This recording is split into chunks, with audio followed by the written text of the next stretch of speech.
It's happening, Bonnie EC, another trucker. Just sitting up here, man. Finna get ready to bust a move. Just got me a nice little workout in. It's kind of cold outside today too, but you know, still got me something in. It make me feel better, man, when you know, when I force myself to do shit that I don't want to do and you get it done. So yeah. But finna go ahead and continue my journey down on to North Carolina. I'm in Jackson, Ohio right now, so you know, gotta go through the trenches of West Virginia. But West Virginia, man, that shit's so regular to me at this point, man. That shit is regular. That shit don't scare me at all. But I remember when I first started driving through West Virginia, especially doing hazmat tankers, man, that shit was scary. Hell yeah, man. I used to sweat under my armpits. Whew. Shit moving in the back of in the tank. Not knowing how to shift properly, because when you're doing these tankers, it's like you have to learn the technique of how to shift properly, because when you don't shift properly, especially if you still got a manual, when you shifting, it make the truck jerk, and it's gonna make the trailer jerk. It don't feel like a big jerk, but it is. And when you, especially like when you when you shifting gears and you going up in gears, that truck, it'll jerk, and it'll make that trailer jerk, and it'll make the liquid in the trailer go back, and then boom, you know what I'm saying? So yeah, man, I had to learn how to shift, like develop a whole nother technique on shifting with this liquid. But yeah, it's cool, man. No, going through West Virginia, man, that shit a piece of cake. Like I don't take it for granted. You know, I always practice safety, of course, but it's regular, you know what I'm saying, to me at this point in time. But first goal that any owner operator should be aiming towards, and I mean, it's just really a suggestion. It's just a suggestion. It's not law. It's not right or wrong.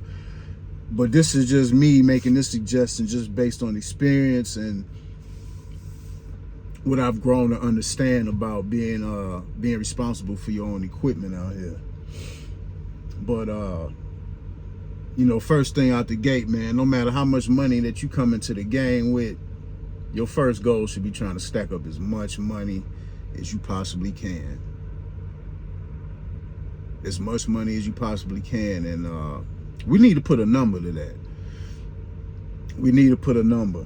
You know, I know a lot of people, I've watched a lot of trucking content during the years. A lot of people don't really put numbers on shit. But I'm going to put a number on what should be your first goal.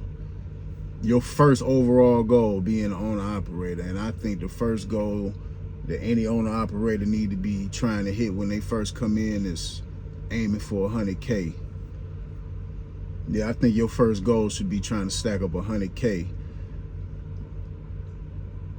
And I'm talking about 100,000 just for your truck, not saving up 100,000, then you start spending money on other shit and you combining that 100,000 with your personal life and your trucking life. No, I'm talking about 100,000 just for your truck, just to cover your trucking business, because it's overall a business. We owner operators and we truckers, but we are running a business. You know what I'm saying? And, you know, lately I've been studying stocks and shit like that. Like really digging into it, not looking into stocks, just seeing what's the best and just betting on whatever I think is going to make me some money overnight, but really like studying how to evaluate income statements, balance statements, cash flow statements, you know. And the same shit applies with us. You know, if I look at a company like Apple, of course, I'm just a single operation truck driver.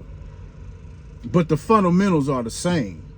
You know what I'm saying? So like a company like Apple, or one way that, I mean, it's all different type of different shit you have to look at to evaluate whether a company is a good company to invest in or not, or whether a company is a good company. They got a good balance sheet. And one way to evaluate a company and see if they're doing good or not is looking at their cash reserves, especially if they got more cash reserves than they got debt. So like a company like Apple, Amazon. I don't know about Tesla. Tesla might be there, but I know Apple, Amazon. You know what I'm saying? Two top companies. They got more money than they got debt. You know, Apple, I think they got like, if I'm not mistaken, they probably got like over $1 billion now in cash.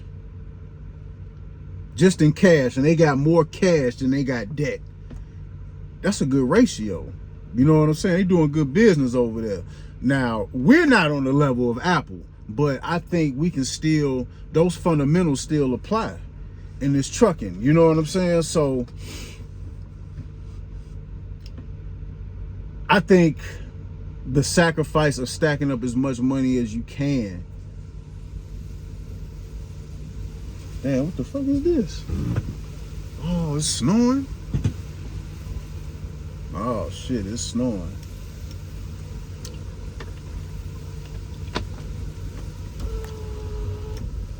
See, now I don't even know if I want to leave now. But I think getting into the game and stacking up as much money as you can as soon as possible should be the trick. And I think $100,000 for your truck before you start spending money on anything big, before you go get yourself that Benz, before you go get that G-Wagon, before you go get that Hellcat, before you go buy a house, before you start buying expensive jewelry, before you start buying, you know what I'm saying, all this other shit to cover your trucking. I think it would suffice to have 100,000 in the bank.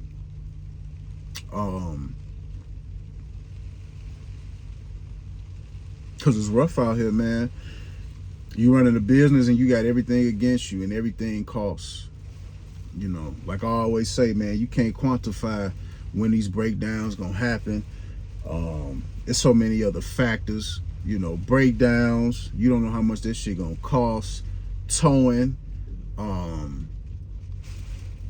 you know, room and board. If you break down somewhere far away from home, you gotta have to spend money on either, you know, you don't know how long your shit gonna be in the shop, so you gotta pay for hotel, you gotta pay for food, you know, all this different type of shit, man. And just from my experience in my little bit over 2 years of being an owner-operator, I've just been able to see the flow of how things go. And you definitely need a stockpile, man, to be able to operate comfortably. Because I know for me, I don't always want to be running behind the 8-ball in this shit. That's not no good feeling. That's not no good feeling, man. You need that cushion to be able to survive out here, man, and to be able to run a smooth operation. Because shit gonna happen. Shit gonna happen. And I think all these trucks break down. All of them. You're gonna have problems with all these trucks, but I think the health of your truck and the consistency of your truck running the way it's supposed to be running is all gonna be dependent upon the money you got put up and the money that you have available to put in your truck.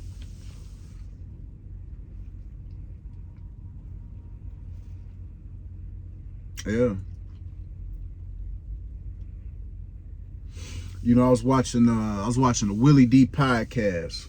I don't know if anybody, some people might know who that is, some people might not, but Willie D used to be a rapper in the group The Ghetto Boys with Scarface and Bushwick Bill, but he got a podcast now. And he was interviewing Lil Troy.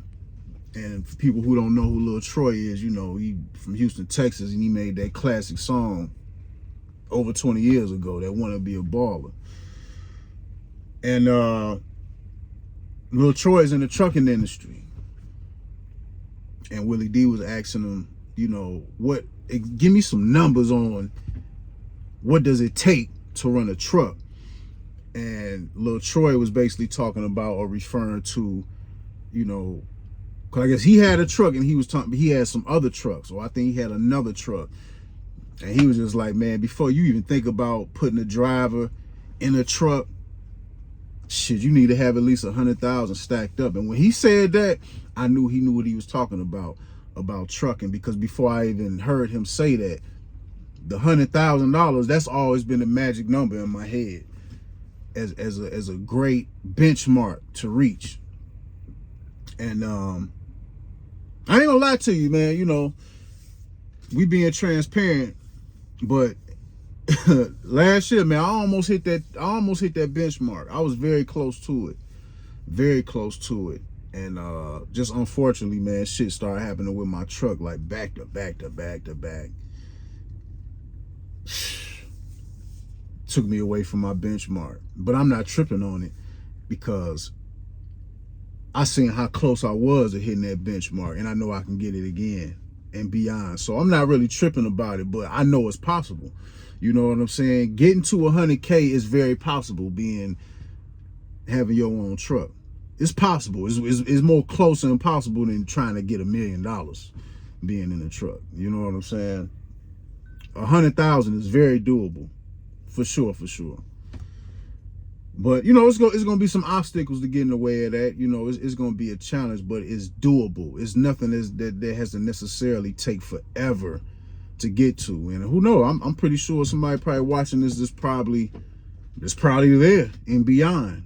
But I know there's a lot of people who ain't never touched that, you know, or even got close to it. But I think it's necessary, man, to be able to do the shit that you want to do in life, especially if this is your breadwinner. You know, if being an owner operator, if your truck is your main source of income, man, then you have to cushion this business, man. We have to run this shit like Fortune 500 companies. And the more money that you got, over the debt that you have, the more better your shit gonna flow. And I say $100,000 is good, man, because like I say, you want to be able to handle whatever shit that come at you with comfort. You know, you don't want to have to be skipping out on shit that you need for your truck. You know, you don't want to be neglecting shit that you need to get done for your truck. You know, you need to get your oil changes, your PMs, whatever need to be fixed. You know, your shit got to go in the shop. You got to pay that. You know, you don't want to be out here penny pinching, man. This ain't it. You know what I'm saying? This ain't it. You don't want to be in debt. You don't want to have to borrow money from people. Like, man, this shit can really take you into a hole, fam. This shit can really take you into a hole and really beat you the fuck down if you're not careful. And I'm just speaking from experience, man. Even with the highest point that I've reached before shit started going wrong,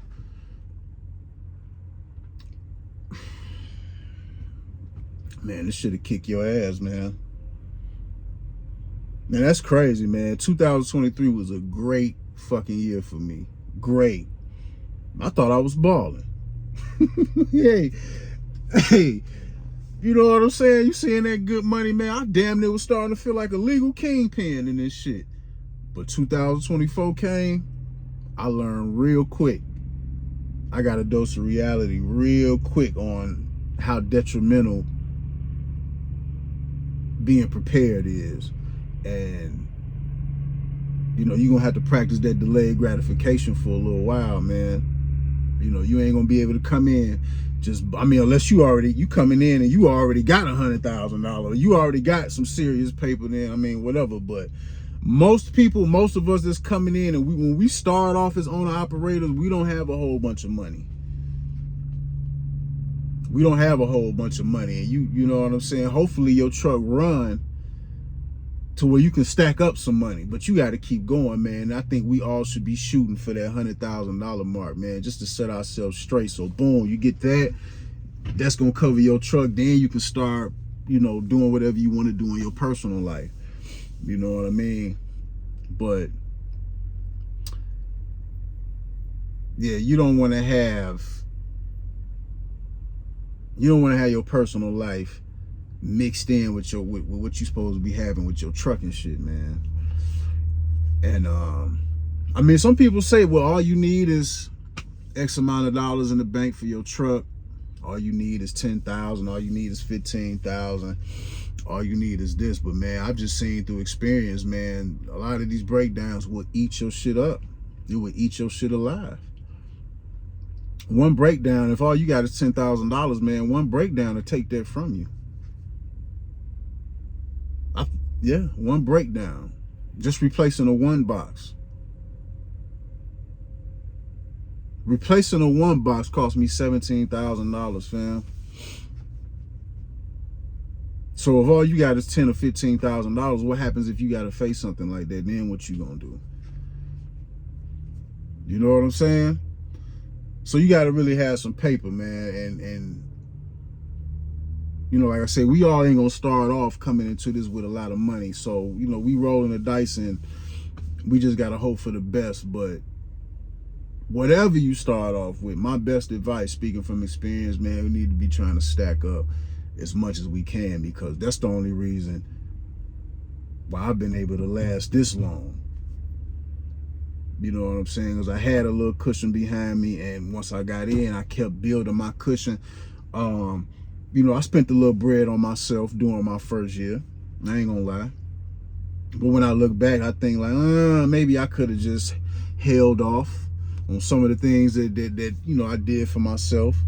I could have just held off and just had my mind focused on that one number. But, you know, when you seeing money come in that you ain't never seen before, especially legit as a blue collar person, you know, you kind of you'll get misled to think that you got all the time and the money in the world. And man, when you start having them breakdowns, you're gonna see how unforgiving the cost of this shit can be.